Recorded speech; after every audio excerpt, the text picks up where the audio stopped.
그 옆에는요. 오랜만에 나오셨습니다. 김승원 더불어민주당 의원 자리하셨습니다. 안녕하세요. 이 기사도 매섭게 비판하고 있네요. 그러니까 탈당, 이거 위장 탈당 뭐 이런 표현 쓰죠. 그게 있었는데 다음 꼼수는 회기 쪼개기 아니야. 그러니까 필리버스터를 끝내기 위해서는 180석, 국회의원 180명이 반대를 해야지 끝낼 수가 있거든요. 근데 만약에 180석이 확보가 불발될 경우는 그러니까 본회의 그 국회 일정을 회기를 여러 차례 짧게 여는 거죠. 그럼 회기가 끝나면 이 필리버스터는 자동 끝나게 되거든요. 그러니까 회기 쪼개기로 들어가는 거 아니냐. 그리고 근데 이거는 과반이면 가능한 회기 쪼개기다. 요걸 쓰지 않을까. 그런 다음에 법안을 순차적으로 처리할 듯하다. 이렇게 좀 전망을 좀 적어놨습니다. 자, 이 얘기 좀 다 섞어서 해보겠습니다. 자, 먼저 김승원 의원께서 발언 기회 요청하셨는데 일단 앞으로 남은 절차가 뭐가 있고 지금 어제도 사실은 뭐 뭔가 구성을 하다가 안 됐거든요. 그러니까 오늘 남은 절차, 그리고 앞으로 어떤 절차가 좀 예정돼 있는지 하고요. 그리고 지금 사항에 대한 의견까지 곁들여서 말씀해 주시죠. 네네. 지금 이제 안건조정위원회 성립이 조금 연기가 됐고요. 예, 원래는 어제쯤 하려고 했었는데 안 됐죠. 어제 오후에 하려고 예. 했는데요. 일단은 좀 연기를 했고 박병석 국회의장님 이제 주재 아래 예. 어떤 절충안을 찾아보려는 여야의 노력이 이제 비로소 시작이 된 것 같습니다.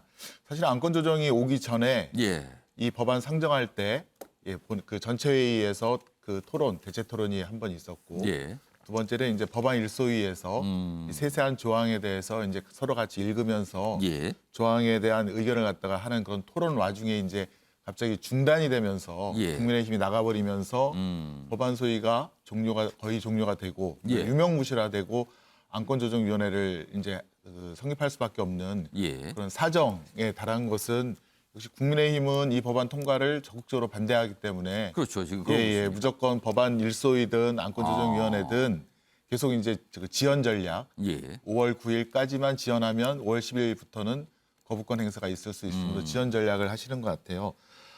여기서 그 시청자분들께 한 가지 말씀드리고 싶은 거는 예. 그런 검찰이 그 수사 기소권을 다 같이 갖고 있는데 이거를 왜 분리해야 되는가에 대한 그 문제점이랄까요? 답이 오늘 그 멘트에도 여기 이슈에도 나와 있는 것 같아요. 예. 수면제 50알. 아. 그 사건을 보면 수사기관의 모욕 주기 수사, 인권 침해 수사, 또 탈탈 털기 수사가 그 피의자에게는 정말 참을 수 없는 가혹할 만한 고통을 주고 있습니다. 그래서 자살하려는 사람들이 꽤 많고 실제로 자살하는 분도 많았고요. 그러니까 사실은 수사 과정에서 뭔가 모욕감을 느껴서 극단적인 선택을 시도하시는 분 이런 경우가 있었다. 그 말씀을 그렇습니다. 강조하시는 예. 거네요. 그리고 예. 제가 변호사 시절인 몇 년 전에도 예. 그 수사를 받는 피의자가 아파서 그 병원에 좀 보내달라고 했는데 검사가 그 공직자에 대한 뇌물을 불지 않으면 어디든 못 간다고 해놓고 50번이나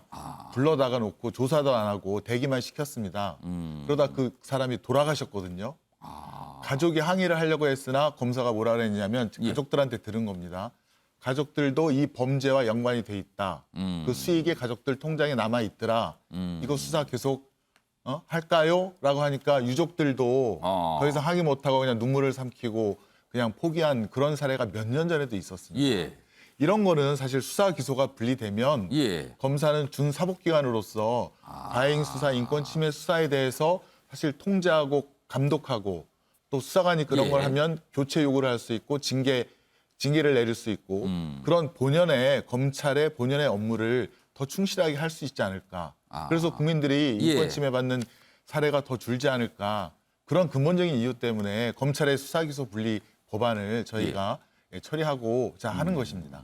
어제 양양자 의원이 언론에서 밝힌 뭐 20명 정도 이게 뭐 수사 대상이 될 수 있다 뭐 이런 걸 걱정한다 이런 취지의 발언 언론 인터뷰 내용이 있었거든요. 네. 그거에 대해서는 지금 당내는 어떻게 보시고 김승원 의원께서는 어떻게 좀 양양자 보셨습니까? 의원께서는 한 편만 보시는 것 같아요.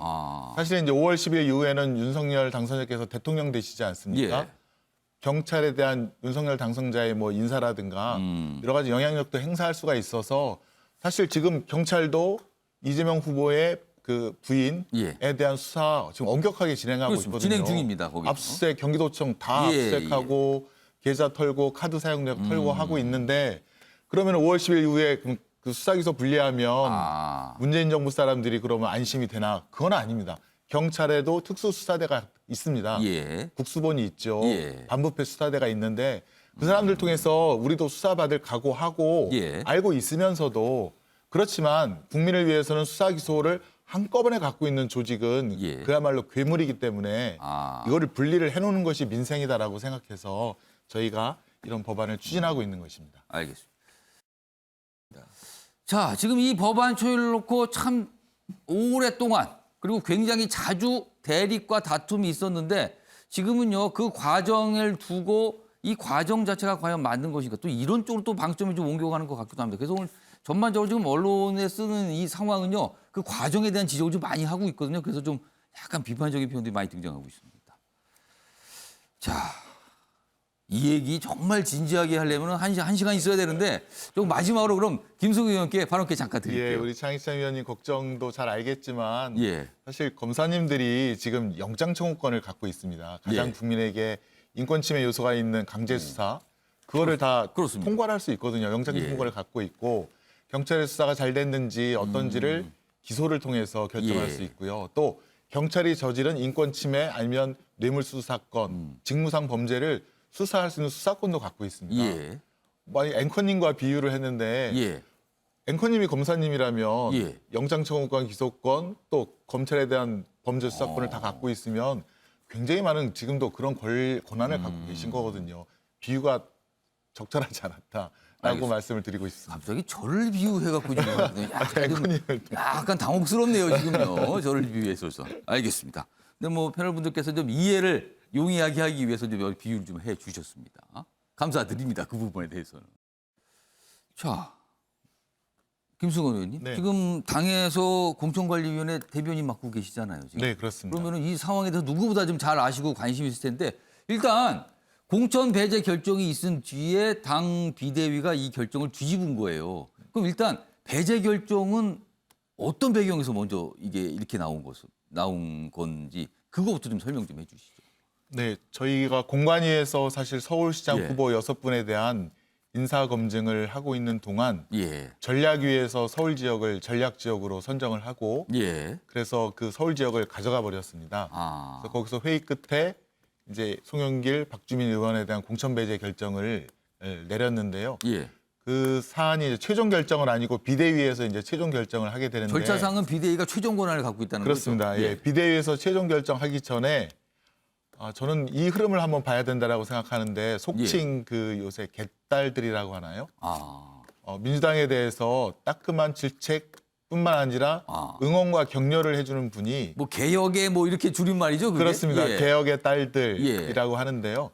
20만 명이 넘는 분들이 저희에게 응원과 격려 문자 또 이렇게 했으면 좋겠다라고 하는 그런 문자를 하루에도 어마어마하게 보내는데 사실 예전에는 비난이 주된 거였다면 예. 굉장히 격려 응원 문자가 많이 오거든요. 여성의 섬세함 같은 것이 담아져 있는 돌이켜보면 20년 전에 예. 노무현 대통령을 우리 정치의 핵심으로 이끌었던 노사모 활동이라든가 그런 것들이 연상될 정도로 예. 20년 만에 새로운 국민들께서 이렇게 힘을 모아주시고 예. 응원하시는 거 아닌가. 또 그거를 비대위도 이렇게 그 만연히 간과하지 않고 그에 대한 숙고를 거쳐서 그렇다면 바꾼 것이 공천 아닌가. 배제 결정이 있은 뒤에 그런 어떤 반응과 입장 표명들이 집중적으로 몰렸다. 그 말씀인 건가요? 예, 그런 흐름을 아마 그 비대위가 그걸 의식을 했다. 그거를 해서. 제 예상은 그렇습니다. 예. 특히 비대위에 이제 청년 정치인이라든가 예. 여성 정치인들이 많이 계시지 않습니까? 예. 그분들이 그런 걸 많이 참고하지 않았을까라고 이렇게 예상을 그러면 해봅니다. 공관위의 입장은 대변인이시니까 그 비대위 결정은 뭐 절차상 따른 거니까 그거에 대해서 뭐 이렇게 입장이라든가 약간 그런 건 없는 건가요? 비대위가 최종 결정을 갖게 되는 거고요. 예. 사실 이제 비대위 주도 아래 예. 앞으로 경선이라든가 모든 절차가 이루어질 것입니다. 근데 이원우 의원은 조금 불편한 이 생각을 밝히셨는데. 네, 송영길 예비 후보에 대한 그런 발언에 대해서 예. 자꾸 이제 그 이재명 후보를 앞세워서 자꾸 이제 그 민주당의 분열의 모습을 보여주는 것이 아닌가에 대한 불만을 말씀하시는 것 같습니다. 그러니까 본인의 어떤 공천과 관련된 내용인데 왜 자꾸 이재명 전 후보 얘기를 꺼내는가 이거에 대한 불편함 뭐 이런 게 반영이 된 걸로 보이긴 합니다 지금. 네, 저희도 그렇고 국민의힘도 지금 윤심과 비윤심이 예. 지금 각지에서 경선을 통해서 예. 지금 경쟁하고 있는데요. 양당이 좀 그런 부분들이 있는 것 같습니다. 청와대를 상대로 한 CJ의 거짓말에는 심각한 문제가 있다. 왜냐하면 CJ 쪽에서는 그런 거 없었다. 그러니까 거절한 거 아니다라고 또 얘기했고요. 근데 여기는 거절했다고 했거든요. 근데 진실 공방이거든요, 지금. 이거는 모르겠습니다. 어떻게 된 건지 뭐 다르게 주장들을 하고 있으니까요. 그런데 뭐 이거는 변론으로 하고요. 김승원 의원님. 네. 탁현민 의전비서관이 물론 청와대의 어떤 의견이나 이걸 뭐 전적으로 대변한다고 볼 수는 없지만 그래도 상당수 기류나 분위기는 전해줄 수 있는 것 같은데 아니 윤석열 당선인은 출연하대요. 근데 문재인 대통령 등등 청와대 출연은 안 해줬잖아요. 이게 좀 섭섭했던 건가요? 어떻게 보십니까 이거는? 네. 그 탁 비서관이 지적하는 거는 출연 여부가 아니라 예. 이게 진실 공방, 거짓말 여부에 대한 아마 비판으로 보입니다. 그리고 좀 아쉬운 것은 윤 당선인께서 예. 당선하자마자 그 국민 통합 이루겠다고 하시고 예. 민생 최우선으로 하시겠다고 하셨는데 오늘 이슈에도 나왔지만 장애인 분들의 면담 요청에 대해서는 아직까지 응답을 안 하고 또 장관 후보자들 면면을 보면 예. 윤 당선인과 인연이 있는 분들 그런 분들에 대한 철저한 검증 없이 예. 일단 장관 후보자를 올린 것 등등을 해서 예. 과연 윤 당선인께서 국민에게 약속하셨던 그런 것들에 대한 그런 발걸음을 예. 행보를 가고 있는 것에 대한 의문이 좀 있고요. 예. 그러려면 정치는 결국 가장 약한 분들의 눈물을 예. 닦아주는 것도 큰 일인데 그런 낮은 곳으로 먼저 찾아가시고 하는 행보를 보여주셨으면 더 좋았겠다. 이것보다는 그런 쪽이 더 부각되는 게 좋지 않겠나 이 말씀인 예, 것 그렇습니다. 네, 네, 네. 같네요. 예, 김승원 의원. 네, 네. 저희 특히 저 충남 충북에 대한 그 후보자에 대해서 윤심이 작용했다는 거 분석에 대해서는 저도 100% 동의를 하고요. 예. 오늘 경기지사 인천시장 발표를 봐야겠지만 제가 한 번 더 주목하고 싶은 거는 오늘 이준석 당대표가 예. 윤리위에 회부된다고 해요. 어제 밤에 뭐 좀 회의가 좀 있었어요. 어제 밤에도. 근데 이준석 당대표에 대한 결과가 어떻게 나올지를 한번 주목해 주셨으면 어떨까 싶습니다. 그것도 뭔가 좀 지방선거에 영향이 있다고 보시는 건가요?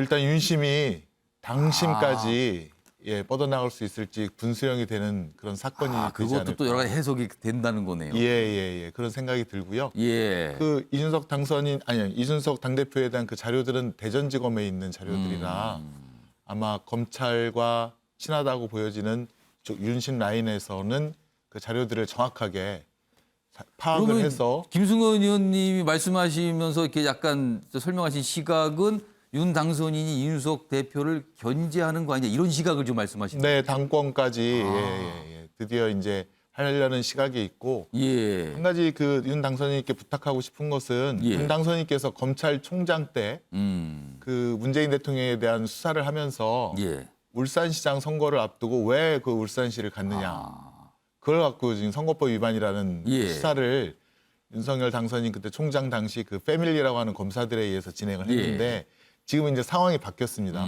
본인이 당선인이 됐고 이제 대통령이 될 분인데 예. 충남지사 후보에 대한 윤 당선인의 어떤 메시지라든가 또 만약에 그런 수사가 윤 당선인까지 이제 같은 기준이 된다면 광주를 간다든가 어딜 간다든가 하는 것도 사실은 본인도 좀 조심해야 되지 않는가 같은 기준이라면 그런 거에 대한 좀 중립적인 그래서 통합적인 이미지로 대통령으로서 출발하시는 게 우리나라를 위해서 좋지 않을까 그런 말씀을 한번 드리고 싶습니다. 김승훈 의원께서 뭔가 반론하시겠는데 한 30초 정도 시간 네네. 드릴게요. 말씀하시죠. 사실 뭐 시스템 공천을 국민의힘도 하고 있다라고 생각을 하면 공천은 사실 당대표의 의중이 많이 반영이 되는 그런 구조인데 지금 이 윤리위가 왜 지금 개시됐을까? 공천을 갖고 약간 윤심과 당대표 이준석 측에서 그런 어떤 거 아니냐? 불협화음 아니면 힘겨루기 그런 것이 있어서 일단은 징계 절차를 개시하기 위한 윤리위가 소집된 그런 측면도 있어 보인다라는 그런 예상을 한번 드려보고 싶습니다.